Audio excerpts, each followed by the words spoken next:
Good evening to all of you. Thanks Chandu garu. Really I was a guest today. అంటే నేను on the way వెళ్తా, మా సన్నీలా ఇట్లా programme ఉంది, చెప్తా ఉంది, సో మీరు కూడా రండి అని చెప్పి సన్నీలా పిలవటం వల్ల నేను actually I was unaware of this program actually. So he has made me to come here. Like Hafta which has started in 2008.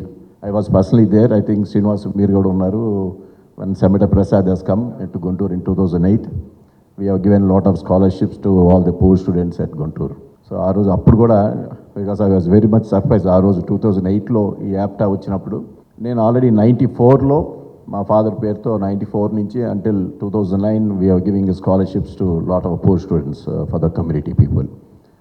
దాంతోపాటు బేసికలీ నా గురించి చెప్పాలంటే I'm in red chilli business. It was carried out from my father, my forefathers also. So red chilli business నుంచి అటా మెల్లగా came into the politics. I won in 2019. So Mona, I lost in the elections. But anyway, my business is a red chili business. Basically, I'm not a politician. I doesn't know all the politics.